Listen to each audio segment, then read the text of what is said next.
Vendredi 3 mars 2023. Gardez-vous de la convoitise. Merci de nous retrouver sur votre chaîne L'Aventure dans la Parole. Nous souhaitons que la séquence de ce jour augmente encore nos connaissances sur Dieu et sur sa parole. Que Dieu, par le Saint-Esprit, nous accorde sa paix et sa grâce en ce jour. Nous vous invitons à participer avec nous en cliquant sur le pouce, en vous abonnant pour recevoir des notifications de chaque jour. Laissez-nous des commentaires et surtout partagez le lien avec tous vos contacts.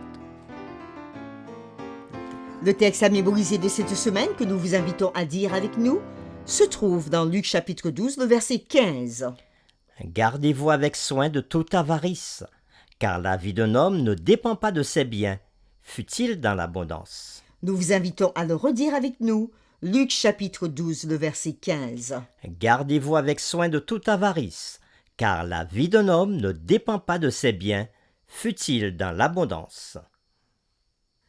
Comment pouvons-nous nous protéger de la convoitise? La charité désintéressée peut sembler étrangère au cœur humain non régénéré. Comment pouvons-nous cultiver l'habitude de faire la charité désintéressée et prendre plaisir à être généreux, nous libérant ainsi de la convoitise? N'aimez pas le monde, ni les choses qui sont dans le monde. Si quelqu'un aime le monde, l'amour du Père n'est point en lui. Car tout ce qui est dans le monde, la convoitise de la chair, la convoitise des yeux et l'orgueil de la vie, ne vient point du Père, mais vient du monde. Et le monde Les réflexions de cette semaine nous ont aidés à répondre à ces questions. Oui, et nous avons commencé à y répondre dès le samedi 25 février en introduisant la semaine d'études autour du sujet « Surmonter la convoitise ». La convoitise ne connaît pas de limite, pas même lorsqu'il s'agit de ce qui est sacré, comme le démontre souvent la vie des hommes et des anges dans la Bible. Et le dimanche 26 février, dans la séquence « Le fondement du péché originel », nous avons vu que, au ciel, Lucifer désirait s'élever au-dessus du trône de Dieu.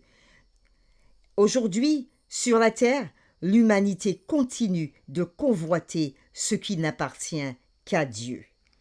Le lundi 27 février, dans la séquence « Une chose dévouée par interdit dans le camp », nous avons pu constater que pendant la chute de Jéricho, Akan convoita une partie de ce qui était consacré à l'Éternel. Et cela résulta d'une grave défaite pour le camp d'Israël et aussi la chute de toute la famille d'Akan. Et le mardi 28 février, dans la séquence « Le cœur de Judas », Judas était un voleur et avait l'habitude de voler l'argent qu'on mettait dans la bourse. Cela l'entraîna plus tard à sa perte.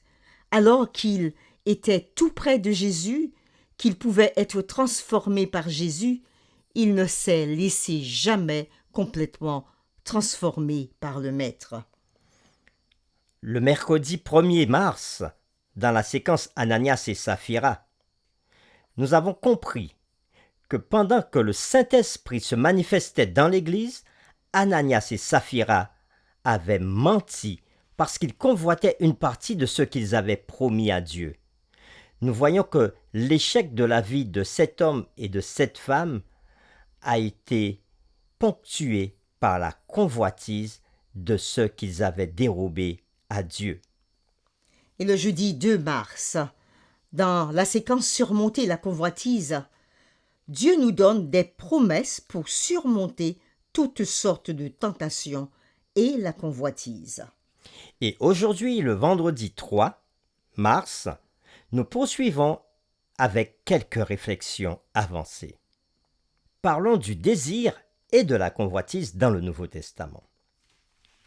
Un mot utilisé dans le Nouveau Testament pour le désir est épithymia en grec, qui peut avoir le sens de convoitise, désir ou convoitise de la chair, comme dans Jacques chapitre 1, verset 14 ou encore 1 Jean chapitre 2, versets 16 et 17. Avant notre conversion, nous marchions dans la convoitise de la chair, comme nous le dit Paul dans Éphésiens chapitre 2, le verset 3. Ne connaissant pas Dieu, l'humanité marche selon la convoitise de son propre cœur. Paul le dit encore dans Romains chapitre 1er, les versets 21 à 24. D'autre part, Paul désire voir ses frères, et c'est le même mot qui est employé, le mot épithymia. Oui, c'est ce mot qui est employé pour désirer voir ses frères, ou encore désirer être avec le Christ, comme Paul le dit dans Philippiens chapitre 1er, verset 23. Selon le sens que nous venons de dire, le désir peut être bon ou mauvais. En tant que tel, l'apôtre Paul nous conseille de faire mourir les membres du péché, parmi lesquels se trouvent les mauvais désirs, qui sont nocifs et malsains, ainsi que les convoitises, qui est une idolâtrie. Et dans le terme grec, le mot convoitise est ici pléonexia. En revanche, la convoitise est particulièrement marquée par un désir démesuré de richesse ou de possession d'autrui.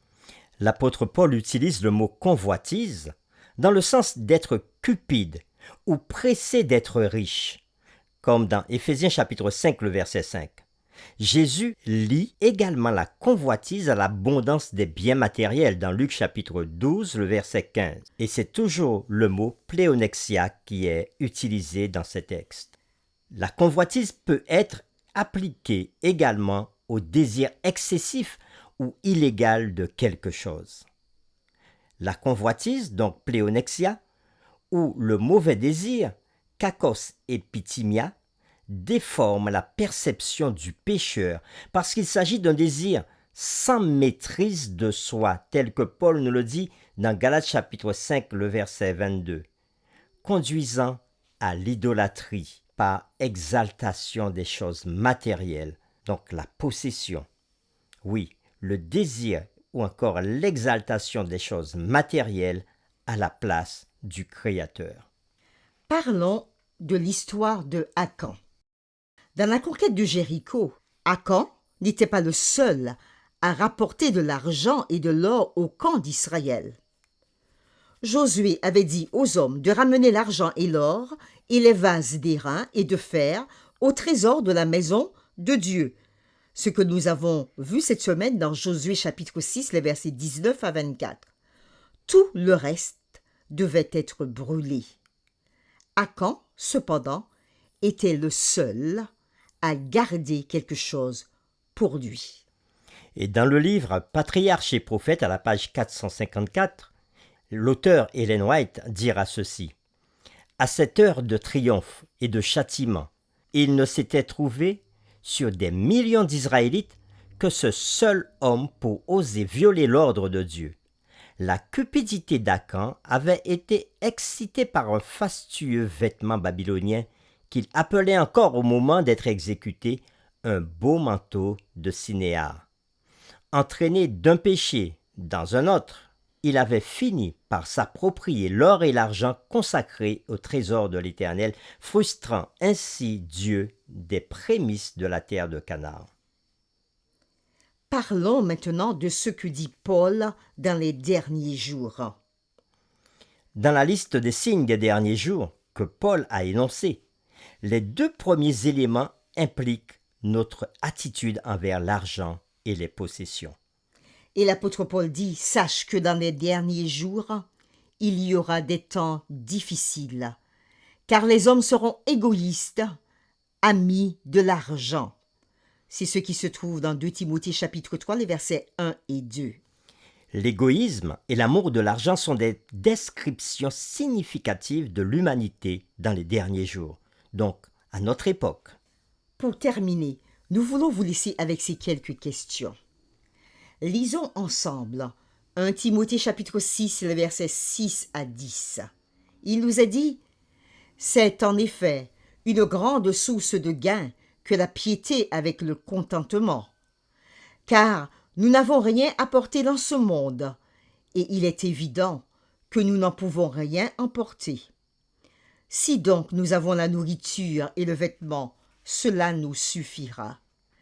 Mais ceux qui veulent s'enrichir tombent dans la tentation, dans le piège et dans beaucoup de désirs insensés et pernicieux qui plongent les hommes dans la ruine et la perdition.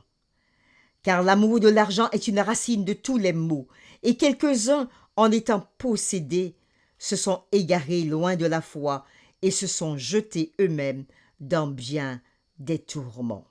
Nous vous invitons à méditer sur ce texte. Un deuxième point. Quelles sont les autres choses, en dehors de l'argent, que nous pouvons convoiter? Et un troisième point. Quelle est la différence entre un désir légitime de quelque chose et la convoitise? À quel moment est-ce qu'un désir légitime de quelque chose peut-il se transformer en convoitise? Nous vous invitons à discuter de toutes ces choses dans vos communautés de foi ou encore dans votre famille. La série numéro 9, Gardez-vous de la convoitise, est terminée. Nous vous convions à poursuivre avec nous la série numéro 10. Donnez un retour. Nous vous invitons maintenant à prier avec nous. Seigneur éternel, nous voulons te louer et te remercier pour tes grâces, pour ta parole que tu nous donnes. Et tu nous as donné dans ta parole cette semaine un message autour de la convoitise. Et à travers ce message, tu nous as invités à considérer le cas de plusieurs personnes confrontées au péché de la convoitise. Et dans tous ces cas, ces personnes ont succombé à ces péchés et malheureusement ont perdu leur vie éternelle.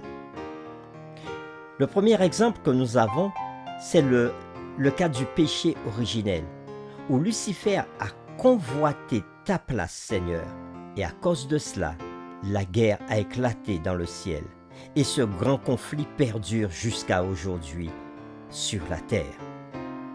Le deuxième cas a été celui de Akan, qui a caché ce qui devait être dévoué par interdit. À cause du péché d'Akan, malheureusement, le peuple a subi de graves dégâts et la famille d'Akan a été complètement perdue. Un autre cas a été celui de Judas, qui avait l'habitude de voler de l'argent et qui convoitait l'argent à tel point qu'il a vendu Jésus pour quelques pièces d'argent. Et malheureusement, lui aussi, il est allé jusqu'au suicide. Et après, nous avons le cas d'Ananias et de Saphira, qui, au lieu de donner tout ce qu'ils avaient promis de te donner, Seigneur, ils ont gardé une partie de l'offrande qu'ils devaient te donner et ils ont menti quand Pierre les a interrogés là-dessus. Seigneur, tous ces exemples nous montrent que la convoitise est un péché dangereux. Mais Seigneur, tu nous donnes aussi des promesses dans ta parole qui nous aident à nous en sortir, à faire face à la convoitise, parce que tu nous dis que tu ne nous donneras aucune tentation au-delà de nos forces, et tu nous donnes les moyens de nous en sortir.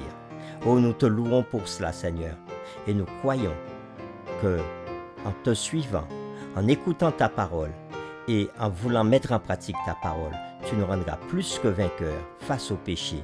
Nous t'avons prié au nom de Jésus.